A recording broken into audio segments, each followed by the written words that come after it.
Welcome to the Socialites Podcast, everyone. Today, we're going to be diving into something I'm sure you're pretty familiar with. It's your smartphone. Oh, I know it well. But we're not talking about like the latest apps or whatever's trending on social media today. Right. It's more about how this thing that you probably have in your hand right now is literally changing your brain, Yeah. like rewiring it for better Yeah, and worse. absolutely. So, kind of fascinating and maybe a little bit freaky. It is a bit of both. Are you ready to get deep? I'm ready. Let's dive in. Okay, so let's start with the good stuff. Okay, the good stuff. You know, I bet you never thought of your phone as being like a brain gym, Yeah, not typically. but in some ways it kind of is. Yeah. You know, every time you learn a new app Mm-hmm. or you're just figuring out how to use a different interface, Right. you're actually making your brain adapt and grow. Exactly. It's like a workout for your neurons, building what we call neural plasticity. You know, your brain's kind of amazing at rewiring itself, making new connections. And it's not just about apps, it's everything you see on the screen, too. Yeah. All the icons, videos, the constant stream of text. We're like expert visual processors now, thanks to our phones. I never thought about it that way. It's true. Our visual spatial skills are getting a workout like never before. And what about, remember when we used to memorize phone numbers? Oh, yeah. And now our phones just do it for us. Totally. I mean, it's easy to call this digital amnesia. Right. And there is some truth to that. No, But yeah. think about how much we're juggling now, though. I mean, you got your apps, notifications, tasks, messages. It's nonstop. Yeah, I guess so. All of that is actually strengthening our working memory. We're becoming expert multitaskers in a way. So wait, are you saying that all of this stuff that we're doing, all the multitasking and everything, is actually making us better at certain things? In some ways, yes. Our brains are constantly flexing, becoming more efficient, more agile at processing information anyway. And you know what else? Even social media, with all its issues, can have a positive impact. Oh, really? There's some studies out there, they suggest that all that exposure to different viewpoints online, it can actually boost empathy. Oh, that's interesting. Right. It's like a window into all these different worlds and experiences. Activates those mirror neurons in our brains, helps us understand other perspectives, even if they're totally different from our own. Huh. So just like scrolling through a feed Yeah. can have all these deeper effects on how we connect with other people. Exactly. And speaking of rewiring, have you ever tried like a language learning app? Of course. You're not just memorizing words. No. You're actually creating these new pathways in your brain for language processing. That's right. It's like building a new highway in your brain Right. for language. And don't forget all those apps, the ones that help you track your sleep, your workouts, your diet. Oh, yeah, the fitness stuff. They're reinforcing those positive brain pathways, making it easier to stick to healthy habits. Okay, so far, Yeah. so good. Haha. Smartphones, making us smarter, more empathetic, healthier.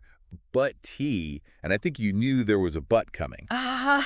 There's always a but. Right. Right. There is a dark side to all Yeah. this digital stimulation. Mm-hmm. And it starts with, I think, those irresistible notifications. Oh, yeah. That constant ping, the buzz, whatever it is for you. It pulls you right back in. Yeah, it just draws you back to the screen. Like a moth to a flame. It is. It's like a little dopamine hit, you know? Oh, absolutely. Every notification gives you a little surge of pleasure, Yeah. little reward. And it feels good. It does. Yeah? And that's where things get tricky. Because our brains are hardwired to seek that out, pleasure and rewards. Right. These notifications, they tap right into that system. Okay. But what's wrong with feeling good, Well, the problem is that constant reward cycle, it can lead to some pretty significant changes Oh. in our behavior, in our brains, even in our brain structure itself. Like what? Well, think about our attention spans. You remember when we could focus on a book for hours? Yeah, I mean, I remember. Right. But now, with all this quick hit content, all these distractions, we're getting wired for short bursts of attention. It's Yeah. getting harder and harder to really focus on anything for a long period of time. Yeah, I definitely feel that. And remember that digital amnesia we were talking about? Oh, yeah. Turns out that relying on our phones to remember everything, Yeah. it could be weakening our memory muscles. Huh. Instead of actively trying to recall something, we just passively consume information. And that, well, it has a real impact on how well we remember things in the long run. So basically our brains are just getting lazy. Kind of, yeah. Yeah. Because they know the phone's always there with the answer. Right. It's like, why bother remembering? If Exactly. your phone's just going to do it for you. Right. And all that screen time, it's impacting our social skills, too. We're spending less time face-to-face. Yeah, for sure. So we're missing all those subtle cues. You know, Mhm. the ones that help us read emotions, connect with people on a deeper level. Yeah. We're getting worse at reading body language, facial expressions, tone of voice. Yeah. And that can make it tough, to navigate social situations, build those strong relationships that we need in the real world. It's true. And, it's not just behavior. It's not just like, oh, I'm on my phone too much or whatever. Right. There's actually physical changes happening in our brains There are. from using our phones too much. Exactly. There's actual evidence that heavy smartphone use can lead to physical changes in the brain, specifically the prefrontal cortex. And that is, It's yeah. like the control center, Yeah. for decision-making, impulse control, that sort of thing. Oh, The yeah. changes they're seeing, Yeah. they're similar to what you see in addiction. Oh, no. Yeah. It's a bit alarming, honestly. So it's like literally addictive, the phone. Well, it's tapping into those same reward pathway. Right. The dopamine. It- And then there's the sleep thing. Oh, sleep. Yeah, that blue light that our phones and screens emit, that messes with our melatonin. Melatonin. Yeah, the hormone that regulates our sleep. Oh, okay. So not only are we sacrificing sleep to scroll, but the quality of the sleep we do get suffers. Right. And that has a huge impact on how our brains consolidate memories, recharge for the next day. Ugh.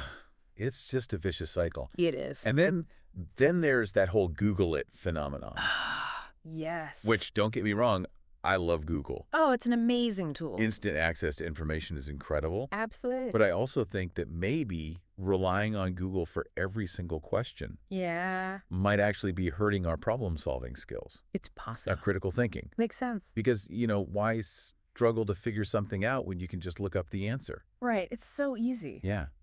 And so maybe over time, just constantly doing that Mm-hmm. makes us less resourceful Yeah. and less confident in actually being able to find solutions ourselves. It's a valid concern. We're so used to having the answer at our fingertips. Exactly. Okay, and let's not forget about the anxiety. Oh, yeah. With social media and the news cycle and everything being 24/7, That's a lot. it really is. It creates this constant sense of FOMO, fear of missing out. Right.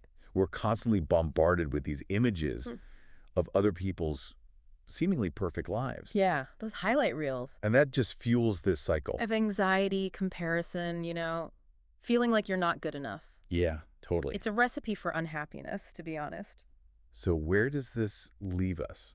Well, we have this incredibly powerful tool Right. that can be both enhancing and hindering to our brains. It's kind of a paradox. It is, but Oh, it's wow. not about demonizing smartphones, Wow. It's about awareness. It's about understanding the impact these devices have on us and making conscious choices about how we use them. It's about finding that balance, Yeah, right, exactly. between, benefiting from all the amazing things that our phones can do, Yeah, there are a lot. but also being aware of the potential downsides. Absolutely. And maybe we need to start asking ourselves some tougher questions, like, Yeah. how can we use smartphones as tools for growth, for connection, Yeah. rather than letting them become just sources of distraction? Anxiety. Yes. Imagine what we could all achieve, with our brains. I know, right? It's an amazing thought. If we really use these devices intentionally and with purpose. It's a future worth striving for. So, what do you think, listeners? How has your relationship with your smartphone changed?